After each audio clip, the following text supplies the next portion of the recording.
l'ennemi de la République. Et tout ce que Kamere disait ici, c'est ça qui m'a vrai. Toutes ces analyses qu'on faisait sur Vital Kamere, c'est vrai. Tout le monde a dit que Soumino a la première ministre. Un peu ça Kagame Mbote. Et comment sujet y a des journalistes nyonso. Mais pourquoi Kamera Pessi a yambani na président Assemblée nationale ya Rwanda, basimbani même bakolade, bazoseka, bakamere zo bango, mais bolobité.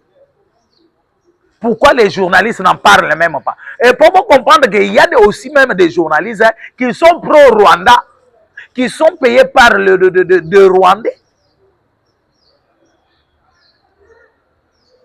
Qui sont payés par des Rwandais. Mes chers amis, nazoye bisabino bien que si les lots, mutumoko ya yebiso que non, Kamere, Ozomona, Azaboye, moi je vous dis, faux et rachi, faux, Kamere, Azana et l'eau kwazali ko préparer avec ba Rwandais. Nakaza mboka na biso.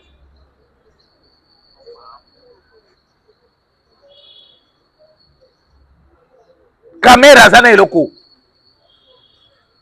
Ndeko, to solo là. Vital Kamere, président de l'Assemblée nationale. Babomi batuna Goma, babomi batuna Bukavu, ba violé basi, ba violé ban, bakangi bana ya classe. Il y a des vidéos malgré moyen to la kisabino on na TV ezate, vidéo ya baye ko kanga bana classe. Des finalistes na classe. Balongoli bana basi tout bilamba. Balongoli bana mibali tout bilamba. Bazui bazokende na bango bakende kokotisa bango na formation militaire. On ne refuse pas. Bokangi bana bokende na bango na formation militaire. Même ceux qui bazana uniforme dans autres. Pourquoi ne pas chercher des habits pour le fille et pour le garçon, hein, pour quand même leur valeur. Mais les Rwandais bakanga bana na ya classe, tala bana basi mikolo déjà na 6e des humanités, batiki bango nu. Pas même sous-vêtements dans autres. Et vous allez me dire que Rwandais baza batutoko collaborer na bango. Vous allez me dire que Rwandais baza pour la République démocratique du Congo. Mes chers amis, un Rwandais reste toujours Rwandais. Et surtout les Tutsi Power. Parce que ce sont eux qui sont à la base de tout ce qui se passe dans notre pays. Les Tutsis. Les Tutsi Power sont à la base de tout ce qui se passe dans notre pays.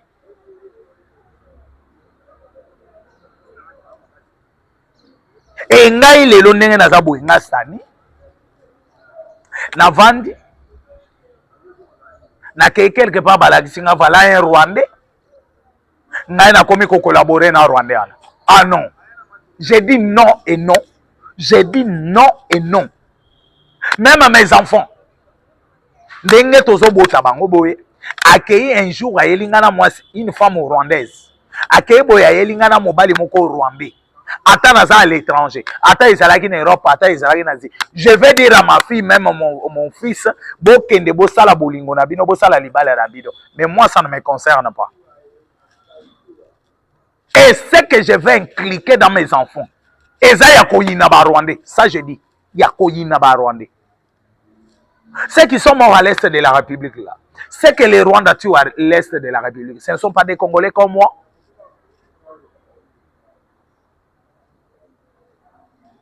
Et je vous dis bien, Bakeïssa Malukonde na délégation naïe, Kamere na délégation naïe. Pourquoi même ba membre de la délégation na bago ba bimina ba photo na ba Rwandais? Partout où se trouvent des Rwandais, bango ba se figurer. Mais Kamere s'est figuré partout. Kamere s'est figuré dans tous les vidéos.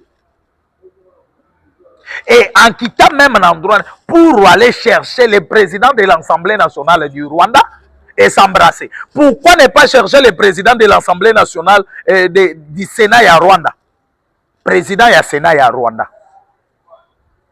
Et comme le président du Sénat à Rwanda, Azali Hutu, Batu Bazali Kolinga pour renverser le régime en place, c'est les Tutsis. C'est pour cela peut-être Aboy Kokanga photo ou bien kokende koyamba le président ya Sénat ya Rwanda. Parce que le président ya Sénat ya Rwanda na minito na kati ya Rwanda, je vous dis bien que eza puku na nyau entre ye na batuti. Et les Tutsi power,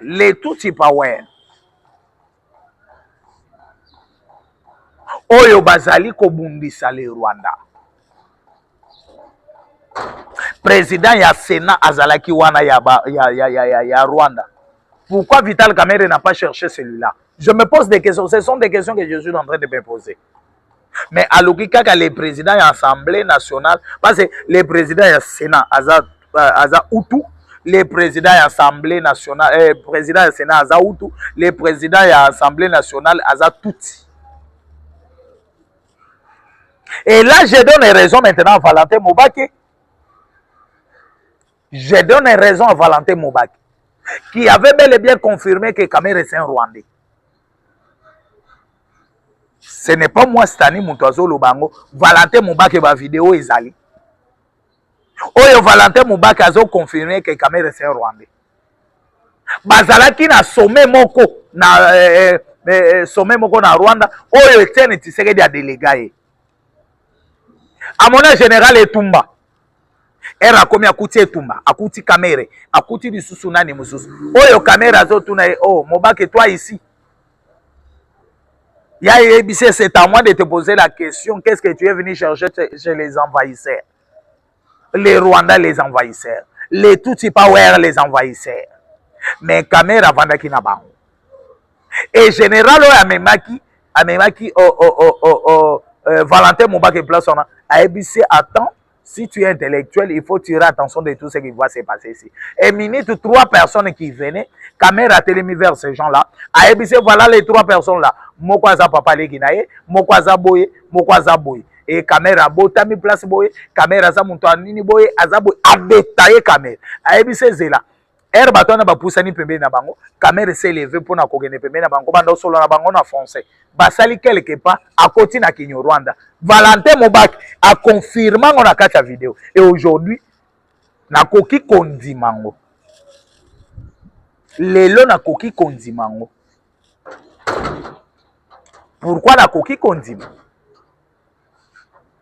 Na koki kondima parce que ce que Kamerhe vient de faire en France, na yebisa rabino. Le général Elikouli a raison. Le général Elikouli a raison de dire que non, Mboka na biso ezalaki dirigé par des traîtres et Mboka na biso etondisamina ba traîtres. Laissez-moi dire ça. Que le général Elikouli a raison de dire que non, Mboka na biso etondisamina ba traîtres, des hypocrites. Et pourquoi finale ya Coupe du Congo est bétamité? Bache manyoko na mai. Va penser que le chef de l'État va venir. Et d'ailleurs, on a aussi un service na biso. Si c'est vrai que l'Okwa n'est pas bon, bolande la bateau yo bayaki kotika invitation ya chef de l'État. Bolande la bateau bazali ko diriger fédération en Mboka na biso. Bolande la bateau bazali ko diriger Coupe du Congo. Bolande la bango. Bolande la bango ba service en air deuxième. Bateau na babi matin na deuxième. Deuxième oboza la vigilance na aéroport, na ba frontière, na ba beach, babi matin. Babi Maté.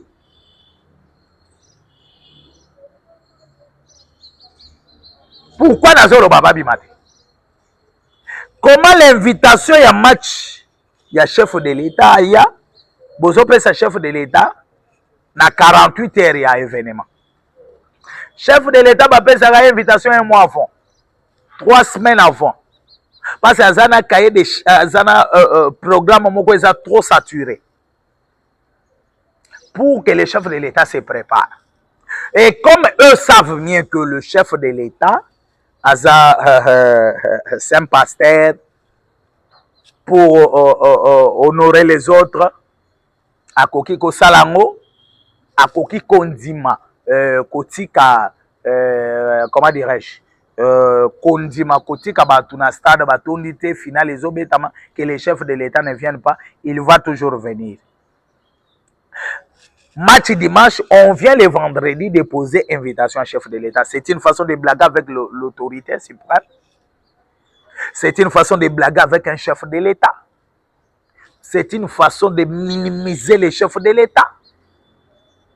Et ils ont récupéré l'invitation. Et je me demande les gens qui ont récupéré l'invitation pour les donner au chef de l'État. Félicitations à ma service Nabiso. Oyo ba moni eloko na suspect ba koti malamoko sur terrain pour découvrir qu'est-ce qui se passe, qu'est-ce qu'on est en train d'organiser. Et c'est comme ça qu'on va découvrir que non bache manyoko na mai. Neoyoki Kagame na Rwanda so sala ba conférence de presse azo le mikolo ya komi kaka na terre mamoko, nous allons mettre les tomates dans la sauce. Nous allons nous réveiller un jour président moko ya pays moko azate. Et bazala ki trop si ndo moni bakangi chargé des renseignements ya garde républicain. Bakangi il est aux arrêts. Na yebisa ki bino aller à Tundu aye ko sala ba frontière aye ko sala musala. Les gens pensaient peut-être qu'aller à Tundu aye ko s'aventurer, il est venu travailler pour la République et pour l'intérêt de la République. C'est comme s'il y a d'autres personnes qui ne comprennent pas ce qui se passe. C'est comme s'il y a d'autres personnes qui ne comprennent pas que la République démocratique du Congo ne va plus encore se mêler dans des bêtises. Néomoni Bassal, au chef de l'État, et match béton. Didier Bidi Boabimim Balamoko. Alors, le match est Gobeta Mate, final est Gobeta Mate. Toko Chao na date Moko est Gobeta. Balamoko Bangotu Basimbi Mito, Didier Bidi Boabomisi Bisu. Kope Simbite, Kope Baby, dernière carte, tout ça qui n'ont pas passé, oh, ils allaient qui kuna oh, ya, ils ont déjà déjoué, mais oh, ils sont Bidi Boyo Baby, ça les sous Bozui. Et vous ne comprenez pas que tout ce que vous êtes en train de faire, Félix Antoine Tshisekedi Tshilombo, Azaka sauvé par Dieu. Par qui c'était? Par la sécurité, par la garde, parce que Kopo Yobo Utuko Yoka Yakou d'État passé. Il paraîtra que même la garde républicaine, ils sont aux arrêts. Approche à chef de l'État, rapproché, ils sont aux arrêts. Il paraîtra que je mets ça au conditionnel, pourquoi? Je ne peux pas vous confirmer et le garde républicain pour la moni bangote. C'est pour cela que je mets ça au conditionnel. Et néomoni bango tout. Babimi bakeli banda oyo kambongo abimi oh non dilo ana ba signé les États-Unis et un avantage ya ba Rwandais na banini. Et toi tu penses que ce qui dit là n'est avantage nani accord de paix plutôt ezalaki un avantage ya ba Rwandais na États-Unis. Ambongo peut prononcer ça dans sa bouche. Ce qui est un avantage à Rwanda. Aujourd'hui Ambongo est agité pourquoi? Parce qu'il sait bien que oyo nyonso to salaki oyo nyonso bapesaki biso comme mission et pas ba Rwandais ezo simbate lolenge ezo simbate on aura des difficultés à kozongisa mbongo bapesaki biso. C'est nous qui sommes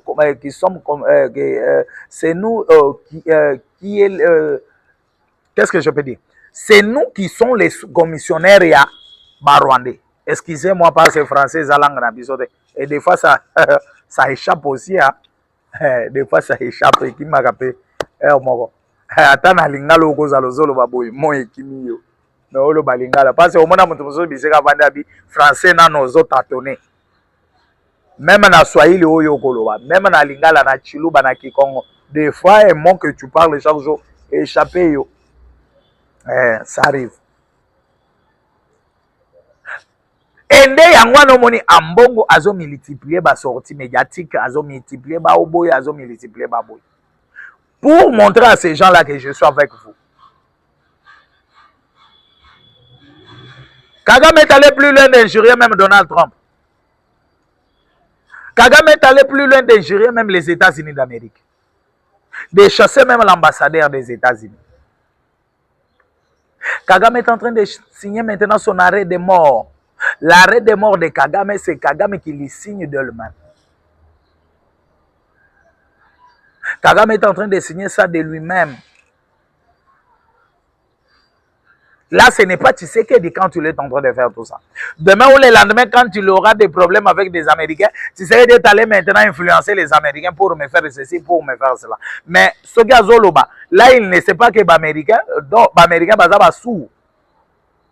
Les Américains, ils sont sourds. Ils sont sourds.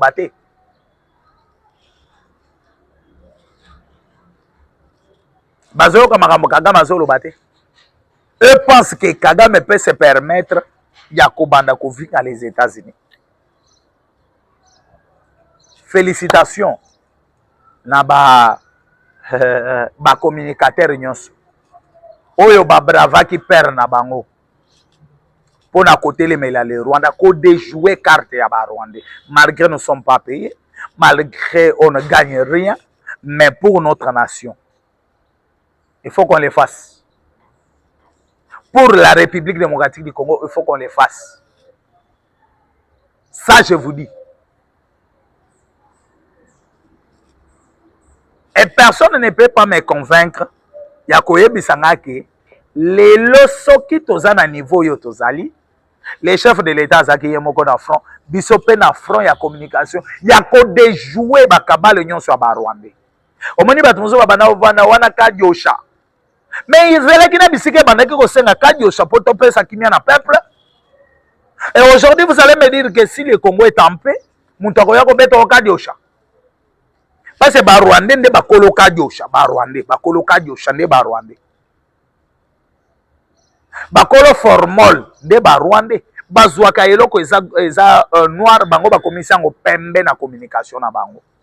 Et maintenant si un Congolais a moni yango andimi ke wana nde vérité parce que euti yoka Barwandais o makambo balobi.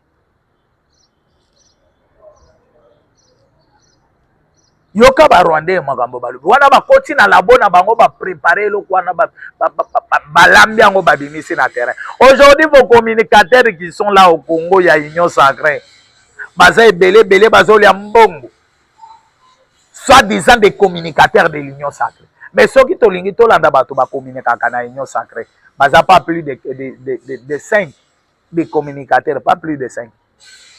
Mais tout le monde va aller à Mbongo à l'Union Sacrée des communicateurs là. Ba communiquer kawa. Ba communiquer kawa.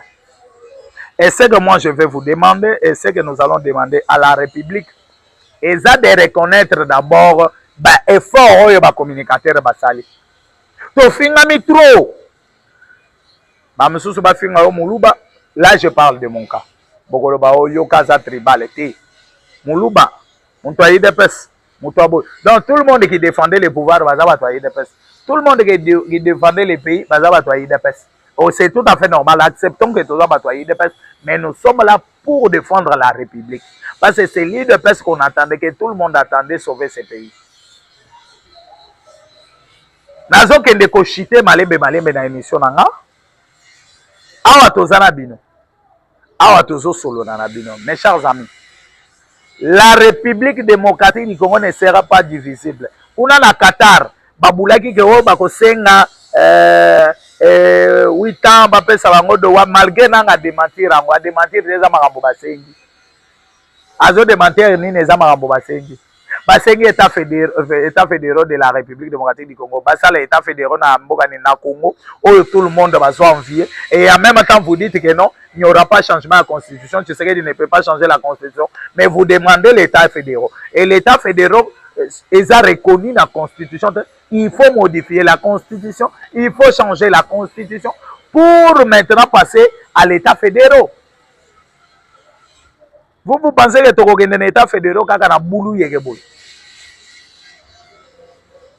Na loyenge kaka boye to ke na État fédéral. Mais waneza kitente tozo sala Golden Poyi na zongi. Je chute par là. Golden Poyi abimi alobi non, soka zala ki pasteur te alinga ki a rejoindre ba M23. Ah. Golden Poyi olinga o rejoindre ba M23. Ah. On rejoindre M23. Mais Kenneth, déjà ma canisino est à place M23 Basali. Là maintenant c'est pour tes intérêts. Quand il s'agit de l'intérêt de la République, là Golden Poyi, yo makamwa na italiote. Mais dans mon ocodabine, ça sera toujours peuple, peuple, peuple. Quand vous parlez de peuple, l'habité peuple, en gros, le peuple. Ceux qui bossent à la pour ça, peuple, tu ne peux pas dire que non, tu vas rejoindre les M23. Rejoindre les M23, c'est injurier ces peuples-là, c'est cracher sur les tombeaux de tous ceux qui sont morts à l'est de la République. C'est cracher sur ces tombeaux, les tombeaux de tous ceux qui sont morts à l'est de la République. Mes chers amis, Nazana Souka ya émission nanga. Mon numéro est plus 243 82 75 76 085 plus 243 82 75 76 085. Ba mususu peut-être vous komelanga na commentaire ko bo yoro bakawataka ka basala nzambe te. Na ebisi bino je n'ai pas attaqué Godin Mpoyo comme musala nzambe, j'ai attaqué Godin Mpoyo comme politicien. Point barre. Je l'ai attaqué comme un membre de M23. Donc, on a attaqué. Pour Nalélo, je pense très bien que Nazali, Kosukawa, mais ce que je vais demander aux Congolais, ils ont tous à la vigilance, parce que les Rwandais, ils ont Kabale Moussou sur va monter. Kabale va monter, ils ont une insécurité dans la ville province à Kinshasa. Beaucoup de maboma bakoko me belé na quartier nyos, na ba commune nyos. Beaucoup banda ko la mwana tongo boyoki muntu akufa kiao, muntu akufa kiao, muntu akufiao. Et ce sont des Rwandais qui vont mettre l'insécurité. Le lenge va rater comme chef de l'État. Balingi baini ça c'est le chef de l'État et pas ba Congolais. Ba Congolais baina mokonzi mboka. Ba Congolais baina Félix Antoine Tshisekedi Tshilombo. Baina ye, bamona ye mutu mabe. Baloba même dans le régime à Kabila bato babandaki kokufa boyete. Tala ndenge bato bakomi kokufa. Et tout ça, sachez bien que ceux qui payent ceux qui n'ont changement, ceux qui makambo ceux qui n'ont changer, il y a toujours des sacrifices. Mais pour se protéger contre ces sacrifices-là, il faut que tu cala. Vous avez la vigilance. Na ba quartier na bino. Vous avez la vigilance. Na partout où vous allez. Mon numéro est plus 243 82 75 76 085 plus 243 82 75 76 085. Nayebi ke bozalaki ebele ya kolanda Stani Boy chito akubasi kunde mwa mutombo bozalaki ebele ya kolanda maina expliquer bino ya Vital Kamerhe na kati ya France kolanda maina expliquer bino na oyo nyonso ezosalema na kati ya mboka na biso.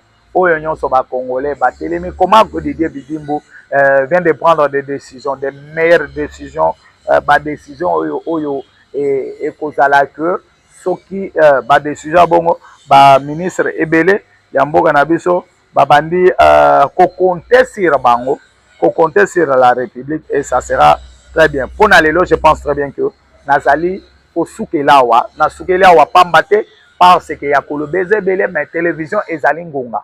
Ngonga soki c'est coquille, moyen tout ça là autrement exalté. Mon numéro E plus 243 82 75 76 085. Ciao et bye.